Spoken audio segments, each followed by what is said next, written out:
बिस्मिल्लाहिर्रहमानिर्रहीम। अस्सलाम वालेकुम viewers, welcome to my channel. उम्मीद करती हूँ इंशाल्लाह सब ठीक ठाक होंगे।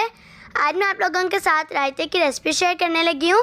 ये बहुत ही आसान, बहुत ही मज़ेदार और बहुत ही जल्दी बन जाता है। तो चलिए इसे बनाना स्टार्ट करते हैं, वो भी मेरे स्टाइल में। यहाँ पे मैंने एक बाउल योगर्ट लिया है, एक चॉप्ड हुआ टमाटर, एक खीरा चॉप्ड हुआ और एक छोटी हरी मिर्च, उससे भी मैंने चॉप्ड कर लिया है। अब ये सब हम इसके अंदर डाल देंगे दही के। तो अगर आपको मेरी वीडियो अच्छी लगे तो मेरी वीडियो को लाइक करें, शेयर करें अपने फ्रेंड्स फैमिली मेम्बर्स के साथ और मेरे चैनल को सब्सक्राइब करें, बेल आइकन को क्लिक करें ताकि मेरी हर आने वाली नई वीडियो आप तक पहुंचे। और मुझे कमेंट बॉक्स में ज़रूर बताइएगा कि आपको मेरी रेसिपी कैसी लगी।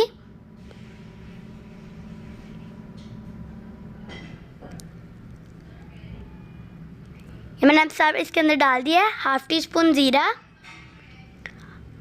और हाफ़ टी स्पून सॉल्ट। ये बहुत ही मज़े का बनता है और ये बहुत हेल्दी होता है। तो अब मैं इसे अच्छे तरीके से मिक्स कर रही हूँ।